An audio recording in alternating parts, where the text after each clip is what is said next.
उद्देश्य का पतन प्राकृतिक स्वाभाविक एक प्रोग्रेशन है कि ऐसा होना ही था कि ऐसे कुछ कारण है जिसकी वजह से हमारे उद्देश्य का पतन हुआ है या हो रहा है? तो ये तो हर काल का सत्य है कि मनुष्य अपने जीवन के उद्देश्य को किसी न किसी मात्रा में भूलता है। होता है। एक तरफ तो हम चंद्रमा और मंगल ग्रह पर पहुंच रहे हैं, दूसरे में पड़ोसी का पता नहीं। एक छोटी सी मुस्कुराहट लेने के लिए व्यक्ति को न जाने कितने पैसे खर्च करने पड़ते हैं। अंधेरे जीवन को प्रकाश में बदलने का काम माँ गायत्री करती है। हम बदलेंगे युग बदलेगा, मैं बदलूंगा तभी युग को बदल सकता हूँ। यदि मैं खुद ही न बदलूं तो मैं किसी को बदलने के लिए कह नहीं सकता हूँ। जो समस्या है आज की वो ये नहीं है, यदि व्यक्ति लाइट को न देख पाए, no issue. You are unable to reach to light, no issue. But you consider darkness as the light, that's the issue.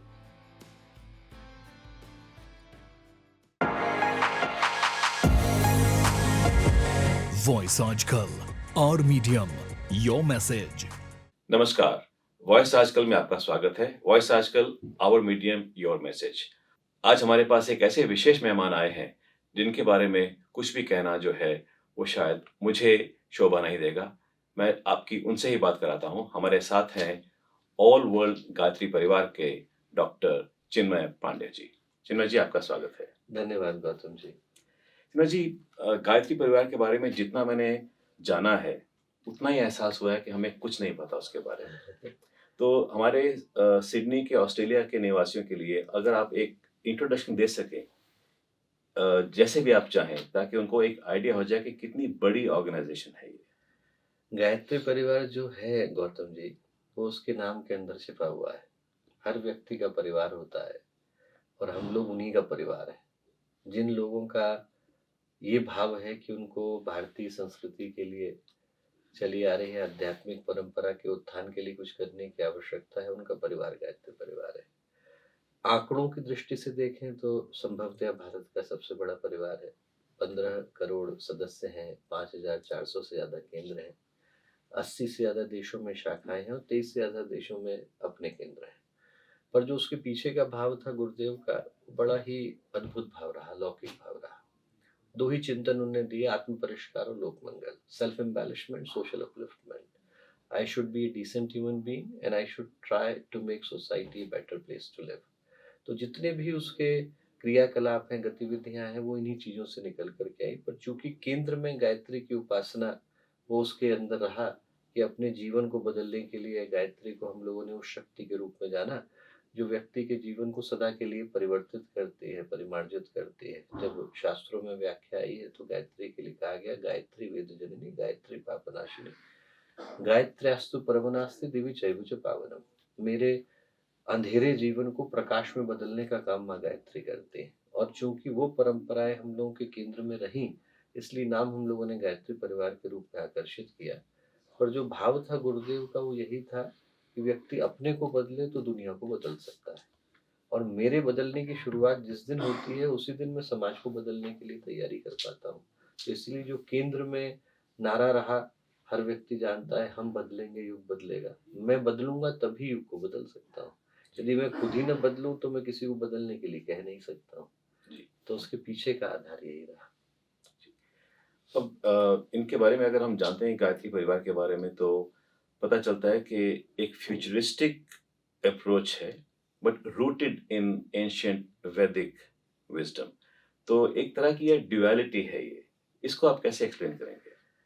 Duality तो संभवतः नहीं कहूंगा, मैं ये कहूंगा कि भविष्य में शायद हमको उसी जगह लौटना पड़ेगा जहां से हमने मानवता की यात्रा की शुरुआत करी थी। आप ये सोच करके देखें, if you go back into the time from anthropological point of view, तो जिस समय में क्या हुआ कि होमो सेपियंस आए, there were other humanoid species, Cro Magnon थे, निएंडरथल मैन थे और डेविडसोनियन मैन थे। And unlike popular belief, Neanderthal man was not only physically robust but was far superior in terms of intelligence. But somehow they died and we survived. What was the strength of the Homo sapiens? यहाँ से sapien शब्द आया, wisdom। वो जो पीछे का आधार था कि we were able to create a bond and friendship out of nowhere। हमारे पास क्या है, इंसान के पास इंसान से जुड़ने की, इंसानियत को जन्म देने की, मानवता की शक्ति सुरक्षित थी। जी। और आज के समय की समस्याओं को हम देखें तो हम मानवता के आधार पर अपने को खड़ा कर पाए, जितना विकास कर पाए वो मानवता के आधार पर कर पाए, जितना भी साइंटिफिक डेवलपमेंट है, टेक्नोलॉजिकल एडवांसमेंट है, ज्ञान है, विज्ञान है, अध्यात्म है, आस्था है, धर्म है, जितनी भी परंपराएं हैं, उन सब के पीछे का आधार यही है कि मैं आपको दे पाने की स्थिति में था और आपसे कुछ ले पाने की स्थिति में था। यदि वो नहीं होता तो फिर हम लोगों की जो दुनिया थी वो नोमेड के रूप में समाप्त हो गई होती। We were able to create whatever we were able to create on the single basis of exchanging the information with one to another, और उसके पीछे का आधार मानवता थी। अब आज के समय की जितनी समस्याएं, व्यक्ति अपने जीवन में असंतुष्ट है, परिवारों की दृष्टि से पारिवारिकता विदा हो गई, व्यक्ति के घर बड़े हो गए, परिवार चले गए, हॉस्पिटल अच्छे निकल आए, व्यक्ति सेहत को गंवा करके बैठा है। एक तरफ तो हम चंद्रमा और मंगल ग्रह पर पहुंच रहे हैं, दूसरे में पड़ोसी का पता नहीं। व्यक्ति के पास सारे सुख के साधन हैं, सुविधाएं हैं, पर व्यक्ति अपने जीवन की सामान्य सी खुशियों को भुला करके बैठा है। एक छोटी सी मुस्कुराहट लेने के लिए व्यक्ति को न जाने कितने पैसे खर्च करने पड़ते हैं। तो अंदर से यदि उद्देश्य का पतन हो गया तो व्यक्ति को जो भी बाहर से मिलेगा वो उसको रिक्तता ही दे करके जाएगा। तो इसके लिए लौटना तो उसी जगह पर पड़ेगा जहां से हमारे जीवन की यात्रा की शुरुआत हुई। गुरुदेव ने फ्यूचरिस्टिक इस दृष्टि से कहा कि हम लोग यूटोपिया नहीं है, हम लोग प्रोटोपिया है। आप वहां आइए, इंस्पिरेशन लीजिए और बाकी जगहों पर जाकर के वैसे ही शांति कुंज का निर्माण करिए। यदि आपको देखने की आवश्यकता हो कि वो सोसाइटी कैसी लगेगी तो शांति कुंज अपने आप में एक उदाहरण के रूप में है। आज बने हुए 54 ईयर्स हो गए, 500 एकड़ में फैला हुआ है, 25,000 लोग रह सकते हैं। आज तक किसी से वहां रुकने का, रहने का या किसी भी चीज का एक पैसा नहीं लिया गया और भविष्य में भी कभी लिया नहीं जाएगा। गुरुदेव का मॉडल बड़ा स्पष्ट था कि पैसा लेना होता तो होटल खोलते, हम लोग को आश्रम खोलने का मतलब नहीं था। जो उद्देश्य वो ये कि यदि सोसाइटी मीगर अमाउंट में कंट्रीब्यूट करती है तो वो एक सोसाइटी को रन कर सकती है। गायत्री परिवार का प्रत्येक सदस्य 10 पैसा प्रतिदिन देता है, 3 रुपए महीना, किसी के लिए भारी नहीं पड़ता। गुरुदेव ने कॉन्सेप्ट दिया अंशदान का कि आपको देना है तो आप 10 पैसा दीजिए, उससे ज्यादा मत दीजिए, उससे कम मत दीजिए। 3 रुपए महीना किसी के लिए भारी नहीं है। उससे ज्यादा टिप जो है व्यक्ति रेस्टोरेंट में छोड़ करके आता है। 15 करोड़ लोग मिलकर के देते हैं तो पूरा का पूरा आश्रम चलता है। एक कॉन्सेप्ट दिया समयदान का कि यदि आपको देने का मन है तो आप जो करते हैं वो करिए, पर आप 1 घंटा समाज के लिए निकालिए, या 1 हफ्ते का 1 दिन निकालिए, या 1 साल का 1 महीना निकालिए। तो किसी भी समय में शांति कुंज में हम लोगों के पास 3000 से ज्यादा स्वयंसेवक होते हैं जो अपनी प्रतिभा समाज के लिए दे रहे हैं। अच्छा, तो ह्यूमन रिसोर्सेज और फाइनेंशियल रिसोर्सेज, किसी भी इंस्टीट्यूशन को रन करने के लिए 2 फंडामेंटल इश्यूज होते हैं। और यदि आप उस दृष्टि से देखें तो जितना यूनिक एस्टेब्लिशमेंट शांति कुंज का पूज्य गुरुदेव ने बनाया, इतना शायद ही आपको अन्यत्र कहीं देखने को मिले। और सारे धर्म, वर्ग, जाति, वर्ण के लोग वहां पर उपस्थित हैं, उपलब्ध है। यदि एक जगह पर वो सोसाइटी चल सकती है तो इसका मतलब कहीं पर भी चल पाने की स्थिति में। बिल्कुल। शांति कुंज के बारे में हम एक बार वापस उसमें आ गए क्योंकि I find it a very fascinating concept. मगर आपने भी एक बात कही जिसके बारे में मैं चाहता हूँ कि हम इसके बारे में थोड़ी सी और चर्चा करें। उद्देश्य का पतन, क्या ये एक प्राकृतिक स्वाभाविक एक प्रोग्रेशन है कि, या प्रोग्रेशन कहिए या डिक्लाइन कहिए, कि ऐसा होना ही था, कि ऐसे कुछ कारण है जिसकी वजह से हमारे उद्देश्य का पतन हुआ है या हो रहा है? हर युग में, हर समय में, हर काल में ये तो रहा ही है। यदि ये न रहा होता तो इतने सारे महापुरुषों को, इतने सारे अवतारों को आकर मनुष्य को उसके जीवन का उद्देश्य स्मरण दिलाने की आवश्यकता नहीं पड़ती। जी। गीता पूरी समाप्त होती है तो अर्जुन के मुंह से ये नहीं निकलता कि आपने मुझे नया ज्ञान दिया, ज्ञान सिखाया, कर्म सिखाया, भक्ति सिखाई, संन्यास योग के विषय में बताया ना। मुझे याद आ गया कि मेरे जीवन का उद्देश्य क्या है, मोह नष्ट हुआ। तो अर्जुन भी अपने जीवन के उद्देश्य को कहीं ना कहीं तो भूल करके बैठे हैं, जिसके लिए भगवान को गीता कहनी पड़ी। तो ये तो हर काल का सत्य है कि मनुष्य अपने जीवन के उद्देश्य को किसी न किसी मात्रा में भूलता है। आज के समय की समस्या इससे ज्यादा विपरीत है। आज के समय की समस्या ये है कि व्यक्ति भूला वो तो ठीक है, पर व्यक्ति आज गलत उद्देश्य को ही सही मान करके बैठा है। मुझे सही याद नहीं था, ये अलग बात है। मैं धर्म के पथ पर चल नहीं पाया, ये अलग बात है। पर मैं अधर्म को ही धर्म मान करके बैठा हूं, ये चुनौती की बात है। जो समस्या है आज की वो ये नहीं है। यदि व्यक्ति लाइट को न देख पाए, no issue. You are unable to reach to light, no issue. But you consider darkness as the light, that's the issue. जो आज के समय की समस्या है वो ये है कि व्यक्ति उन चीजों को सत्य मान करके बैठा है, उन चीजों को परंपरा का हिस्सा मान करके बैठा है जो नहीं है। हर व्यक्ति यदि यही ही मान करके चले कि मुझे सिर्फ अपने ही हित को पूरा करना है, and I am suppose to live only for myself and nothing for the society, then apart from annihilation we are not gifting anything else to the next generation। हर व्यक्ति सिर्फ अपने लिए जिएगा जी। और इसके अलावा कुछ रह नहीं जाएगा। तो आप किन किन चीजों का पतन होते हुए देखेंगे?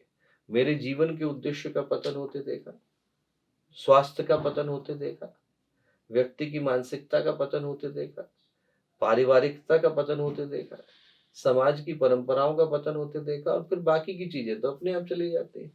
तो व्यक्ति शिष्टाचार को ही भूल जाएगा तो आप उसे सदाचार कहाँ से सिखाएंगे? बिल्कुल।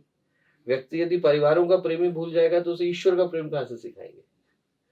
तो व्यक्ति क्या है, सामान्य चीजों को भूल करके बैठा है और वो उन चीजों को सत्य मान करके बैठा है जो जीवन का आधार नहीं है। तो चुनौती इस कारण से है। आप बहुत इंटरेस्टिंग, जैसे आप मैं जब थोड़ा सा रिसर्च कर रहा था अबाउट ऑल वर्ल्ड गायत्री परिवार की, तो आप एक जो प्रिंसिपल है, वन ऑफ मेनी प्रिंसिपल्स जो है, वन नेशन वन लैंग्वेज, उसके साथ वन गवर्नमेंट की बात आती है, विच इनिशियली आई थॉट कि this sounds a little surprising, then I realise कि when you say one government you actually mean self govern. तो इसके बारे में थोड़ी सी बात करते हैं, क्योंकि शायद जो जैसे आपने कहा कि सारा का सारा जो पतन की शुरुआत भी अंदर से ही होती है और शायद उसकी जो उन्नति है वो भी वहीं से शुरू होती है। हो सकता है वो ट्रांसलेशन का इशू रहा हो। जब गायत्री परिवार बनाया तो उसमें 4 बिंदु दिए, एकता, समता, शुचिता, ममता। वहां से ये चीजें निकल करके आई। जो मूल उद्देश्य था, उन्होंने कहा हम क्या बना रहे हैं और क्यों बना रहे हैं, इतने सारे संगठन पहले से है, उसमें एक और के होने की आवश्यकता क्यों है? तो पहला उद्देश्य तो दिया एकता। एकता का अर्थ है कि हम लोग एक उद्देश्य के लिए एक है, और वो उद्देश्य क्या है? मानवता की सेवा, पीड़ा और पतन का निवारण। कोई व्यक्ति तकलीफ में है तो उसकी तकलीफ को दूर करने वाला पहला इंसान मैं बनूं। कोई व्यक्ति अपने जीवन के उद्देश्य से भटक गया है, पतन हो गया है, तो उसको सही राह पर लाने वाला मैं बनूं। समता का मतलब है हर तरीके की समानता, नर और नारी एक समान, जाति वंश सब एक समान, मानव मात्र एक समान। गुरुदेव के दिए गए 3 फंडामेंटल जो उद्घोष है उस समय के, वो यही है, नर और नारी एक समान, जेंडर के आधार पर इक्वलिटी, जाति वंश सब एक समान, किसी भी तरीके के सोशल ऑर्डर के नाम पर इक्वलिटी, मानव मात्र एक समान, ह्यूमैनिटी के नाम पर इक्वलिटी। शुचिता का उद्देश्य दिया कि उसमें 3 चीजें निकल कर के आए, मैं अपने जीवन को पवित्र बनाऊं। कैसे बनाऊं? उपासना, साधना, आराधना, भगवान के साथ जुड़ना, जीवन को संयमित करना, समाज को भगवान का उद्यान मानकर उसकी सेवा करना।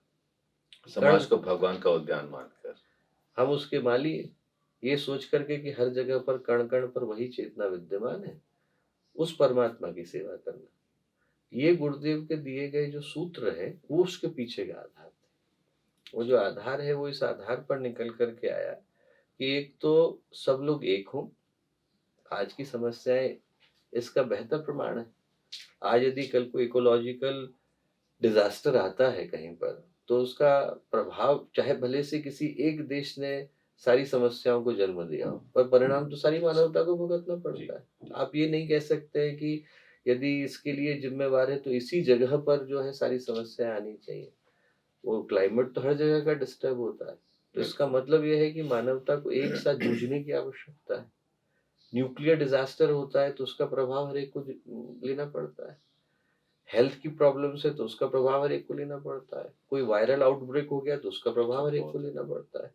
तो ये जो चीजें हैं वो हमारे को इस बात की ओर गंभीरता के साथ बताती हैं कि करने वाला कोई भी हो, मानव होने के नाते हम लोग एक हैं। तो यदि हम एक नहीं होंगे तो हम सोल्यूशन नहीं ढूंढ सकते। दूसरा, समता नहीं होगी तो हम नेक्स्ट जनरेशन को किसी भी दृष्टि से किसी भी आध्यात्मिक पथ का पथिक नहीं बना सकते। भगवान के पास जाने की पहली शर्त ही यह है कि मैं अपने आप को खो। यदि मैं अपने को लेकर के जा रहा हूं तो फिर भगवान के पास जाने का मतलब ही नहीं रह गया। तो वो जो असमानता है वो सामाजिक विद्वेष के अलावा आध्यात्मिक दृष्टि से आपकी पात्रता को शून्य कर देती है। You become absolutely ineligible for any spiritual pursuit. अच्छा, जैसे ये कुछ ऐसे कॉन्सेप्ट्स हैं जो शायद हमें पूरी तरह से पता नहीं है, मगर एज बीइंग इंडियंस ये हमारे बचपन का, हमारी शिक्षा का एक पार्ट रहे हैं।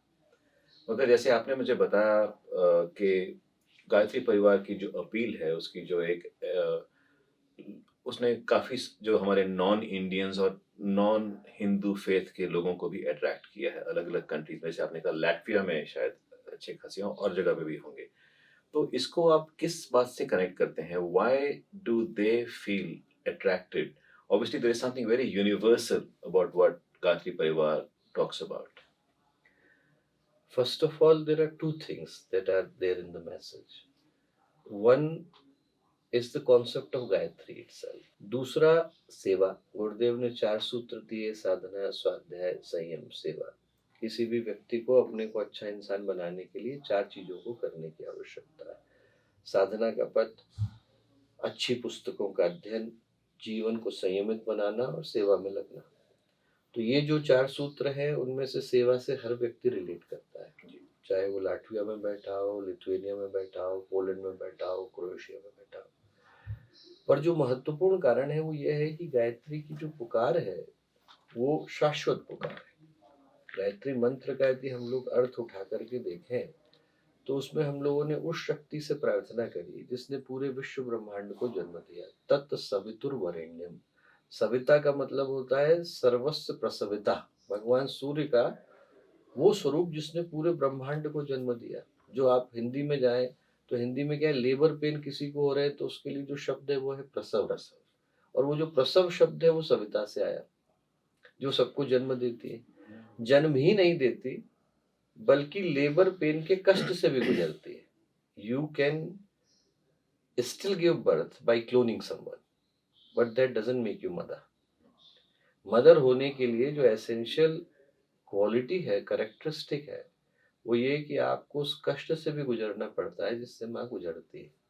तत् सवितुर वरेण्यम। वरेण्यम का मतलब है कि वो शक्ति जो सबको समान रूप से प्रेम करती है। माँ तो वही, यदि माँ के मन में भेदभाव है तो फिर माँ थोड़ी रह गई। माँ के लिए तो किसी भी तरीके का बच्चा है वो उसके लिए प्यारा ही है।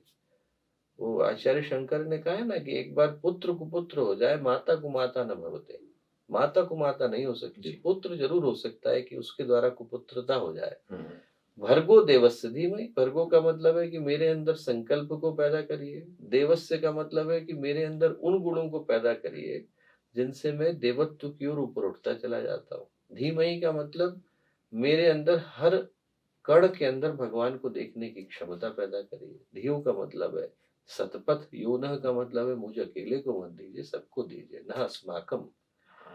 प्रचोदयात का मतलब है इंस्पायर में, उत्कृष्ट प्रेरणा। तो वो जो उसके अंदर की अपील है उससे हर वो व्यक्ति कनेक्टेड महसूस करता है कि ये किसी एक धर्म, एक जाति, एक वर्ग, एक वर्ण, एक गली, एक मोहल्ले की प्रार्थना नहीं है, मानवता की प्रार्थना है। और जैसे ही व्यक्ति इस सत्य को अनुभव करता है उसके साथ कनेक्ट कर पाता है। That's so much more to know about। और हम शायद बचपन से गायत्री मंत्र का उच्चारण करते आ रहे हैं, मगर मैं तो ये कहता हूँ कि मैंने कम से कम इतनी बारीकी से, इतने क्लोजली जाके इसको नहीं जाना। But thank you very much, this is very good learning. आपने बात की थी शांतिकुंज आश्रम की। I think the way I see it कि जैसे आप जो भी हमारे पास एक फिलोसफी, एक थ्योरी होती है, एक टाइम आता है जब आपको उसको एक डेमोन्स्ट्रेट करना होता है एक प्रैक्टिकल फॉर्म के रूप में, ताकि जो आप कह रहे हैं वो दुनिया देख सके कि उसको अगर हम रियलिटी का रूप देंगे तो वो कैसा होगा। क्या शांति कुंज के पीछे भी ऐसा ही उद्देश्य था? बिल्कुल। Human beings are mimicking animals. आप किसी चीज को कर पाने की स्थिति में होते हैं जब आप उसको कहीं पर उदाहरण के रूप में देख पाते हैं। जी। यदि आपको लगता है कि this kind of model can exist तो that allows you to take that inspiration. अब यदि आप शांति कुंज में आए तो आप ये देखते हैं कि इतनी बड़ी कम्युनिटी परिवार की तरह से रह रही है। भारत के हर भौगोलिक स्थान का प्रतिनिधि वहां पर उपस्थित है, उत्तर से लेकर दक्षिण, पूर्व से लेकर पश्चिम। और भारत ही नहीं, दुनिया की हर जगह से हर जाति, वर्ग, वर्ण का व्यक्ति परिवार की तरह से रह रहा है। दूसरा, ऋषि परंपरा का पुनर्जीवन है। जितने सप्त ऋषि हैं उन सप्त ऋषियों की 7 परंपराओं को एक जगह पर लेकर गुरुदेव ने एक मॉडल के रूप में स्थापित किया। तीसरा, जीरो कार्बन फुटप्रिंट कैंपस है। इतना बड़ा कैंपस है, हम हर चीज को रिसाइकिल करते हैं। मैंने पहना हुआ है, हमारे यहाँ का हाथ का बना हुआ है। अच्छा। ये जितना हमारे यहाँ कपड़ा है वो हाथ से बनाते हैं, जितना कूड़ा है वो रिसाइकिल करके कागज बना लेते हैं, जितना नारियल चढ़ता है उसके रेशों को रिसाइकिल करके बैग बना लेते हैं, ह्यूमन एनिमल वेस्ट को रिसाइकिल करके गार्डनिंग वाटर बना लेते हैं, कुकिंग की गैस बना लेते हैं, इलेक्ट्रिसिटी सोलर से लेते हैं। तो उसके पीछे का मॉडल है। आज की तारीख में, आज की परिस्थितियों में कोई आता है और देखता है कि जिस जगह पर प्रत्येक दिन का फुटफॉल 30,000 से ज्यादा है, वहां पर यदि आप ऐसा कैंपस चला सकते हैं तो कहीं भी चला सकते हैं। जी बिल्कुल। और फिर बहुत सारी ऐसी प्रोग्रेसिव थिंकिंग है जो गुरुदेव ने उस समय में दी जब कोई सोच भी नहीं सकता था। नारी सशक्तिकरण है, आज परिभाषाएं बदल गई, पर 1970 में लोग बोलते थे महिलाएं घर से बाहर नहीं आ सकती। We are the first and probably the only ashram जहां पर सारे के सारे संस्कार, सारे के सारे धार्मिक अनुष्ठान महिलाएं ही कराती हैं। अच्छा। ये प्रश्न ही बदल गया है कि वो कर सकती है कि नहीं कर सकती, कि वो तो करा रही है। एग्जैक्टली। आप करोगे कि नहीं करोगे, आप तय करो। तो ये क्या है, इतने गंभीर भाव के साथ बनाया गया आश्रम है कि वहां पर व्यक्ति एक बार आता है और जीवन भर की प्रेरणा लेकर के जाता है। और वो साफ नजर भी आता है पंडित जी। अगर आप देखिए काफी बहुत सारी बात होती है हमारे इसमें, एनवायरनमेंट के प्रति हमारी जो एक कमिटमेंट है। तो जैसे आपने कहा कि अभी शांति कुंज आश्रम में भी सारा कुछ जो इज ऑलरेडी एनवायरनमेंट फ्रेंडली, उसके साथ साथ जिसको हम कहते हैं, एक तरफ हम अपना वातावरण क्लीन कर रहे हैं, and then there is this concept of cleaning the subtle atmosphere which I find very intriguing.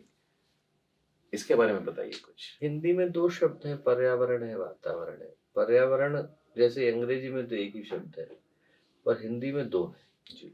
पर्यावरण का मतलब जिसको आप देख सकते हैं और महसूस कर सकते हैं। सूरज निकलेगा, बारिश होगी, आपको दिखेगी, आपको महसूस होगी। वातावरण का मतलब ऊर्जा का वो घेरा जिसको आप देख नहीं सकते पर महसूस कर सकते हैं। आप मंदिर में बैठेंगे तो आपको अलग महसूस होगा, मरघट में अलग होगा, लाइब्रेरी में अलग होगा, क्लब में अलग होगा। होता हर एक को है, बस उसके पास उसको सही दृष्टि से बताने की टर्मिनोलॉजी नहीं है। तो हम प्रभावित होते हैं उस वातावरण से जिसको हम नहीं देख पाते। श्रवण कुमार भी अपने माता पिता को लेकर के उस स्थान पर गया जहाँ भाई ने भाई को मारा, तो हृदय बदल गया, उठा करके जमीन पर रख दिया। आप अंधे हो, लंगड़े थोड़े ही हो। पिता को लगा क्या हो गया हमारे पुत्र को, उनने ध्यान लगाया तो देखा वो जगह है जहाँ पर भाई ने भाई को मारा है। उनने श्रवण कुमार से कहा कि भैया इतनी दूर तक लाया, थोड़ी दूर और ले जा। मन मार के जैसे ही उस जगह से हटा तो श्रवण कुमार को लगा मैं क्या बोल रहा था। कहानी का जो मर्म है कि यदि श्रवण कुमार पर प्रभाव पड़ता है तो क्या हम पर नहीं पड़ता हो। हर जगह पर धुआं फैल जाएगा तो आपके फेफड़े कितने भी मजबूत हो, सांस लेने में तकलीफ तो होगी। तो वातावरण यदि विषाक्त है तो आपका व्यक्तित्व और आपका अंतःकरण कितना भी मजबूत हो, यू वुड स्टिल स्ट्रगल। उस सटल जो एटमॉस्फेयर है उसको क्लीन नहीं किया गया है तो फिर आदमी के व्यक्तित्व को मजबूती दे पाना संभव नहीं है। It is not only up to the human beings, that is what I am trying to say. कि व्यक्ति ये सोचे कि सिर्फ मैं अपने व्यक्तित्व के कारण ऐसा कर सकूंगा तो नहीं कर पाएंगे। यदि आप कर सकते तो श्रवण कुमार का उदाहरण होता, भगवान कृष्ण का उदाहरण होता। भगवान कृष्ण ने जब पूरा का पूरा युद्ध समाप्त हो गया तो युधिष्ठिर को बुलाया, बोले भैया आधा युद्ध जीता हमने, आधा अभी जीतना बाकी है। तो बोले कैसे? बोले दुर्योधन, दुशासन, शकुनी मारे गए पर वातावरण यथावत विद्यमान है। उनने उनसे कहा 3 बार अश्वमेध करो, 3 बार राजसूय करो, 3 बार वाजपेयी यज्ञ करो, तब जाकर के जो अंधेरा फैल गया है इसको नष्ट कर पाना संभव होगा।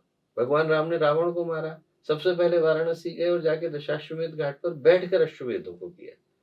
क्योंकि आप असुर को मार दोगे तो असुरता का अंत होगा, उस मानसिकता का अंत नहीं होगा जी। जो वातावरण के अंदर विद्यमान है। उसको शुद्ध करने के लिए, उस सटल एनवायरनमेंट को क्लीन करने के लिए आध्यात्मिक प्रक्रियाओं की जरूरत पड़ती है। और हमारा जो विचार क्रांति अभियान है, क्या इसका भी उद्देश्य यही है कि लोगों की जो थिंकिंग है, जो ओवरऑल एटीट्यूड टुवर्ड्स लाइफ है या इश्यूज है, वो चेंज किया जाए? छोटी से लेकर बड़ी चीज का समाधान इसी एक चीज के अंदर है। गुरुदेव ने एक बहुत प्यारा शब्द दिया, दृष्टिकोण का परिवर्तन। देखने के तरीके को बदल दिया जाए तो वही समस्या जो है सॉल्यूशन के रूप में नजर आती है। व्यक्ति जो है सिर्फ देखने के तरीके के कारण समस्या में है। देखने के तरीके का मतलब क्या है?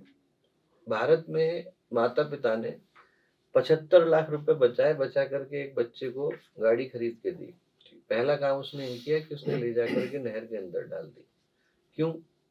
क्योंकि उसको जगुआर मिली थी और उसको जो है कोई और गाड़ी चाहिए थी। अब क्या है कि देखने के तरीके का अंतर है। किसी के लिए 75 लाख जीवन भर को चलाने के माध्यम बन जाएंगे और किसी के लिए 75 लाख 1 मिनट में खत्म करने में दिक्कत नहीं है। जो दृष्टिकोण का परिवर्तन है यदि हो जाए तो व्यक्ति क्या है, हर चीज को उसी दृष्टि से जिएगा। वो गंदगी करते समय में सोचेगा कि मैं गंदगी कर रहा हूं तो मेरी गंदगी ही नहीं, ये न जाने कितने लोगों के लिए समस्या का कारण बनेगी। पर्यावरण को खराब करते समय में सोचेगा, किसी के साथ बुरा व्यवहार करते समय में सोचेगा, नागरिक होने के नाते गलत नागरिक कर्तव्य का पालन करते समय में सोचेगा, बेटा होने के नाते गलत बेटे की तरह व्यवहार करने में सोचेगा, पिता होने के नाते गलत पिता की तरह व्यवहार करने में सोचेगा। Solution lies in the way we see the problem. Talking about that, the way we see things changes all the time. और अभी जैसे पिछले 15-20 सालों में जो हमारे समाज में परिवर्तन आया है, the so-called digital revolution के साथ, उसने obviously बहुत ज़्यादा influence किया है the way we see things, the way we consume information, हमारा attention span, हमारा consumption pattern सब बदला है। तो इस काफ़ी चैलेंजिंग माहौल में हम कैसे देखते हैं अपनी जो आध्यात्मिक शिक्षाएं हैं उनको, हम जो हमारे जो यूथ है जो शायद पले बड़े ही एक, गलत तो नहीं कहूँगा मगर एक अलग सिस्टम में है, उनके साथ कैसे जुड़े हैं? Two principal issues are there. Some are the generic issues that are coming with it. भगवान गीता में कहते हैं धूमे न रहते अग्नि यथा दर्शो मलिन च। जहाँ पर आग है वहाँ पर धुआं है, जहाँ पर शीशा है वहाँ पर धूल है, जहाँ पर शुभ है वहाँ अशुभ है, जहाँ दिन है वहाँ रात है, जहाँ अच्छा है वहाँ बुरा है। तो नो डाउट टेक्नोलॉजी के कारण अच्छा भी है और टेक्नोलॉजी के कारण बुरा भी है। अच्छा तो यह है कि देखिए एक्सेसिबिलिटी बढ़ गई इंफॉर्मेशन की। किसी चीज को प्राप्त करने में व्यक्ति को न जाने कितनी समस्याओं से गुजरना पड़ता था, तब जाकर के उसे प्राप्त होता था। मैं कई बार उदाहरण देता हूँ कि विवेकानंद की लिखी हुई एक पोयम थी, वो हिंदी में उसका जो ट्रांसलेशन है उसको ढूंढने के लिए हम लोग 22 लाइब्रेरियों में भटके थे इन 87। अच्छा। 3 शहरों में गए थे, हरिद्वार, रुड़की, देहरादून, और तब जाकर के वो 3 हफ्ते के बाद मिली थी। आज आप चैट जीपीटी में डालिए, आपको 2 मिनट में मिलती है। तो क्या है कि एक्सेसिबिलिटी बढ़ गई, हेल्थ केयर बेहतर हो गया। एआई ब्रेन चिप लगाया तो नोलैंड आर्मा, वो 29 साल का था, पैरालाइज था, वो 1 दिन में चलने लग गया। जेब्रा मेडिकल विजन है, आप अपने फोन के अंदर डालेंगे, एक्सरे कर लीजिए आप बैठे बैठे। बी माई आईज को डालेंगे तो कोई नेत्रहीन व्यक्ति है वो कहीं पर भी है, वो एक्सेस कर पाने की स्थिति में। तो there are so many good things happening without us knowing about them. 60,000 articles a day are being written by the AI about $2 trillion. India की इकोनॉमी अभी 1 ट्रिलियन नहीं पहुंची है। $2 trillion in a year are being written by the softwares who are writing the AI. तो no doubt बहुत बड़ा हिस्सा जो है हमारे जीवन का टेक्नोलॉजी से प्रभावित हो रहा है। But there is a secondary issue. देखिए जब से टेक्नोलॉजी आई है तब से आप इंडिविजुअल के लेवल पे क्या इशू आया। पहला तो यह है कि हमारे व्यक्ति को अकेला बनाते जा रहे हैं। आज से 40 साल पहले जब व्यक्ति को सोसाइटी के रूप में काम करना है तो he needed A connection and he was searching for it one और द अदर वे। अब क्या है, कनेक्शन आर्टिफिशियल वर्ल्ड में है, उसकी रिलेशनशिप वही है, शॉपिंग वही है, उसकी जॉब वही है। तो सारी चीजें क्या है, वर्क फ्रॉम होम हो रहा है। आपको सोसाइटी, लोग जॉब पे सिर्फ पैसे के लिए नहीं जाते थे ना, सोशल रिलेशनशिप के लिए भी जाते थे। आदमी वहां जाता था तो अपने जीवन के एक बहुत बड़े हिस्से को डेवलप करके लौटता था। Now when everything has been limited to me and myself, the concept of society is either being changed or being degraded. Second, attention span का आपने बोला। 70s में जब कैम्ब्रिज यूनिवर्सिटी ने बहुत फेमस रिसर्च करी है चेक करने के लिए कि कितनी लंबी अटेंशन स्पैन है, तो it used to be 22 minutes. इसीलिए जो आपका जैसे एपिसोड है 22 मिनट का, उसका कॉन्सेप्ट वहीं से आया। और अब आप उसी चीज को रिपीट करके देखें तो 18 सेकंड हो गई है। व्यक्ति जो है वो bombarded by information with no time to process it. फिर लोग अकेले हो रहे हैं, अधीर हो रहे हैं, इम्पेशेंट हो रहे हैं। उनके अंदर क्या है कि जितनी तेजी से टेक्नोलॉजी में कोई इंफॉर्मेशन जाती है उतनी तेजी से जिंदगी में नहीं जाती ना। बिल्कुल। These issues which are causing the problem. और इशू क्यों आ रहा है? इशू इसलिए आ रहा है क्योंकि हम ये भूल गए कि हमको टेक्नोलॉजी को चलाना था, rather technology is governing us. Marc Andreessen, the first person to have written the software, he said कि in 100 years the world would be divided into two types of people, one who would be guiding the technology, those, and second are those who would be guided by the technology। Issue इस जगह पर है। Issue ये है कि व्यक्ति क्या है, तकनीकी के ऊपर अपनी जिंदगी को निर्भर करके बैठ गया है, और वो करने में क्या होता है कि जिन चीजों के लिए हमारे नेचुरल स्किल्स और एबिलिटीज थे, वी आर कॉम्प्रोमाइजिंग दैम। तो जो आज के समय की समस्या है, जब आप डिजिटल रिवॉल्यूशन की बोलते हैं, तो वो समस्या इस चीज की है कि मैं उस रिवॉल्यूशन की किस तरफ बैठा हूं जी। Am I the one guiding it, or is this revolution taking place without I being part of it? And I think that's the major issue. This is the only revolution of the world where we are not part of the revolution. True true. जहाँ तक आज की young generation की बात है और जहाँ तक ऑल वर्ल्ड गायत्री परिवार की बात है, अब हमें उनके साथ भी जुड़ना है। वो भी हमारे लिए, वो वही हमारा भविष्य है। तो उनके साथ जुड़ने के लिए as a dynamic futuristic organisation, I am sure ऐसे कुछ ज़रूर सुझाव आए होंगे। तो उसके बारे में कुछ बताएंगे आप? भारत में तो बहुत तीव्रता के साथ ये कार्य चल रहा है। अभी हम लोग पिछले 25 वर्षों के अंदर एक गंभीर भाव के साथ चले, और उस अवधि में जो हम लोगों का अपना युवा जागरण का कार्य है, उसके माध्यम से कुछ नहीं तो 10 करोड़ से ज़्यादा युवाओं तक इस संकल्प को पहुंचाया गया है। तो उसका भाव यही था कि जो युवा है वो सार्थक बने, सशक्त बने, आत्मनिर्भर बने, अध्यात्म निर्भर बने।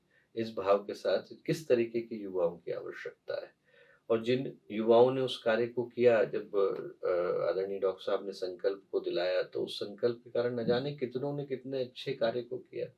कलकत्ता की एक टीम का उदाहरण देता हूँ, उनने 2010 में संकल्प लिया था कि हर हफ्ते में वृक्षारोपण करेंगे। आज जो है उनको करते हुए 800 से ज्यादा सप्ताह हो गए। उनको देखकर भारत में 400 जगहों पे ये चल गया है। उन अकेले ने जो है 18 लाख से ज्यादा पेड़ लगाए। उनके ऊपर यूनेस्को वालों ने स्पेशल फिल्म बनाई, भारत के सारे अवार्ड उनको मिले, और एक ही कार्य उन्होंने लिया था कलकत्ता की टीम ने कि हम सिर्फ वृक्षों को लगाने का काम करेंगे। जबलपुर की टीम में उन्होंने सिर्फ ये सोचा कि जितने भी लोग हैं जो हॉस्पिटल में जाते हैं, जिनकी केयर करने वाला कोई नहीं होता, उनको हम खाना पहुंचाने का काम करेंगे। भोपाल की टीम ने संकल्प लिया कि जितने लोग नशा करते हैं उनसे नशा छुड़ाने का काम करेंगे। ऐसे अनेकों जगहों के लोगों ने अपने अपनी दृष्टि से अपने अपने तरीके के संकल्प लिए, और वो उसको लेकर के आगे चल रहे हैं। तो जहां तक मुझे लगता है कि जब हम युवाओं की बात करते हैं, तो जो महत्वपूर्ण विषय है वो ये है कि लोग सोचते हैं कि युवा जो है प्रॉब्लम में, मैं ऐसा नहीं सोचता। मुझे लगता है कि they are the future, and they are definitely bringing a good future. Transition हो रही है। ट्रांजिशन हो रहा है। जैसे हिंदी में शब्द क्या है, दिशा धारा। धारा है पर दिशा नहीं है। तो दिशा क्यों नहीं है? क्योंकि हम देने से चूक रहे हैं। ऐसा नहीं है कि उनके पास दिशा का अभाव है, उस तरीके के मॉडल्स का अभाव है जिनको देख करके युवा अपने जीवन को बदल सके। तो यदि वो सेवा के कार्यों में लगते हैं तो इतने स्ट्रांगली इस कार्य को करते हैं। जैसे पर्यावरण के लिए जितनी जागरूकता मुझे लगता है कि यूथ के अंदर है और नई जनरेशन है, उतनी किसी के अंदर नहीं है। इक्वलिटी को लेकर के जितना कंसर्न यूथ के अंदर, उतना और किसी के पास नहीं है। तो no doubt there are so many good things happening at the same time. बस ये है कि उसको अच्छे से एक प्लेटफॉर्म पर लाकर कंसोलिडेटेड एफर्ट को करने की आवश्यकता है। If the effort is coherent, if the effort is in the proper direction, it is definitely going to bring a fruitful outcome। जी। ऐसे कहने में ऐसा आता है कि जैसे अध्यात्म है या सोशल कॉजेस हैं, आसान हो जाता है अगर आप शुरू से ही इन चीज़ों के साथ जुड़े रहें। शायद आपकी शिक्षा भी उनके साथ ही कनेक्टेड हो, मगर जब आपके बारे में बात करते हैं तो पता चलता है कि आप तो एक क्वालिफाइड डॉक्टर हैं, और सब जानते हैं कि डॉक्टर बनने के लिए बहुत सारे साल आपको एक ही तरह का शिक्षा को जो है फॉलो करते हैं, जिसमें शायद आपके पास टाइम भी नहीं होता कुछ और करने के लिए। मगर आज जो आपका रूप है वो completely I think is a complete turn around totally into spirituality. तो it is a great achievement, but वो लोग जो सोचते हैं कि शायद मैंने काफी देर से इससे नहीं जुड़ा और शायद it's too late for me, उनके बारे में क्या कहेंगे आप? टू लेट जैसा तो कोई वर्ड ही नहीं है। जिस दिन जाग जाए व्यक्ति उसी दिन सवेरा है। जो महर्षि तैलंग स्वामी भारत के सबसे प्रतिष्ठित संतों में रहे, 89 ईयर्स की उम्र में उनने दीक्षा ली थी। गोस्वामी तुलसीदास जी ने 88 की उम्र में रामचरितमानस को लिखना शुरू किया था। राइट। नागार्जुन जो बहुत प्रसिद्ध है, जिनके नाम से पूरे बौद्ध धर्म की सारी दीक्षाएं आती हैं, और सही अर्थों में बौद्ध धर्म को बौद्ध धर्म का स्वरूप नागार्जुन ने प्रदान किया। अच्छा। ही गॉट हिज समाधि एट द एज ऑफ 126। तो ऐसा तो संभव ही नहीं है। व्यक्ति के अंदर जिस दिन ये भाव आ जाए कि मुझे अच्छा करना है, उस दिन वो अच्छा करने के लिए प्रेरित हो जाता है। और सही अर्थों में मैं ये कहूंगा कि जिसको हम लोग अध्यात्म कह करके पुकारते हैं, वो डेफिनेशन का अंतर है। लोग ये सोचते हैं अध्यात्म का मतलब है समाज को छोड़ना, जंगल में जाना और वहां बैठ के तपस्या करना। अध्यात्म का सही अर्थ ये है कि जहां पर आप हैं उस जगह को बेहतर बनाना। भगवान कण कण के अंदर व्याप्त है। ऐसा संभव ही नहीं है कि मैं दुनिया को छोड़ करके भगवान को प्राप्त कर लूंगा। If I like the poet, I also like the poem. भाई जिसने दुनिया को बनाया है उसको यदि हम लाइक करते हैं तो उसकी बनाई गई दुनिया को कैसे छोड़ सकता है। इस जगह को अच्छा बनाते हैं तो इससे बढ़कर के अध्यात्म क्या हो सकता है। और जिसके जीवन में आया उनमें से किसी ने नहीं छोड़ा।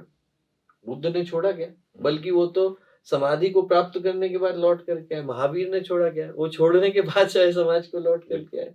मीरा ने नहीं छोड़ा, कबीर ने नहीं छोड़ा, सूर्य ने नहीं छोड़ा, तुलसी ने नहीं छोड़ा। गुरुदेव ने तो गृहस्थ आश्रम में रह करके दिखाया कि इस कार्य को गृहस्थ आश्रम में रहकर सामान्य जिम्मेवारियों का निर्वहन करते हुए अध्यात्म के अंतिम शिखर को स्पर्श कर पाना संभव है। स्वामी रामकृष्ण परमहंस ने किया जी। तो एक से एक बढ़कर महापुरुषों ने इसी पथ को चल करके दिखाया कि जिसको हम अध्यात्म कहते हैं वो यही इसी वक्त मौजूद है। भागने की आवश्यकता नहीं है, इसी दुनिया को अच्छा बनाने की आवश्यकता है। जी। जो ऑल वर्ल्ड गायत्री परिवार है, ये इतना ज्यादा मल्टी डायमेंशनल है, इतना मल्टी लेयर्ड है कि अगर मैं इसके अंदर जाना भी चाहता हूं तो I am not sure how to go about it. तो अगर हमारे जितने भी सुनने वाले हैं, देखने वाले हैं, अगर वो चाहते हैं कि आपके साथ जुड़ने का या गायत्री परिवार के साथ जुड़ने का, तो उनको आप कैसे गाइड करेंगे इसके लिए? जितने भी भाई बहन हैं जो गायत्री परिवार के साथ किसी न किसी रूप में जुड़ने के इच्छुक हैं, उनको और कुछ करने की आवश्यकता नहीं है। बस इतना याद करने की आवश्यकता है कि उनका अपना एक परिवार है, उनका अपना एक घर है, उसका नाम शांति कुंज है, हरिद्वार में स्थित है। और यदि कोई ऑस्ट्रेलिया में रह करके गायत्री परिवार से जुड़ना चाहे तो उसको जानकारियां भी हम लोगों के बोलते बोलते जो नीचे की तरफ इंफॉर्मेशन आ रही है उसके माध्यम से प्राप्त हो जाएगी। पर जो महत्वपूर्ण बात है वो ये कि क्यों जुड़ने की आवश्यकता है। जुड़ने की आवश्यकता इसलिए है कि दुनिया हमारी है, समाज हमारा है, आने वाला भविष्य हमारा है। हम लोग यदि उसको अच्छा बनाना चाहते हैं तो उसके लिए जिम्मेवारी हमें ही लेनी पड़ेगी। कोई मंगल ग्रह से आकर उसको बदलने के लिए नहीं आने वाला है। जिसको बनाने का अधिकार हम लोगों को मिला है उसको बनाने के लिए हम ही लोगों को प्रयत्न करने की आवश्यकता है। और कल के सुखद स्वर्णिम भविष्य को बनाने के लिए ऐसे लोगों का आगे आना अनिवार्य हो जाता है जिनके हृदय में समाज को बदलने की पुकार बड़ी गहरी हो। और ऐसे लोगों को पुकारने के लिए गायत्री परिवार है। जी। ऑल वर्ल्ड गायत्री परिवार एक इंस्टीट्यूशन नहीं है, सिर्फ एक कॉन्सेप्ट नहीं है, सिर्फ एक ऑर्गेनाइजेशन नहीं है। ये एक जीवन शैली है जो चलती आ रही है और चलती रहेगी, और हम सबको इसके साथ जुड़ना चाहिए। इसके बारे में अधिक जानकारी आपको हमारी स्क्रीन पे इंफॉर्मेशन में मिलेगी। अभी के लिए मैं चाहता हूं कि हम सब मिलके चिन्मय पांडे जी का धन्यवाद करें। Sir, thank you very much for your time. बहुत धन्यवाद Gautam ji. Thank you. And this is Sunil Gautam signing off for Voice Article, our medium, your message.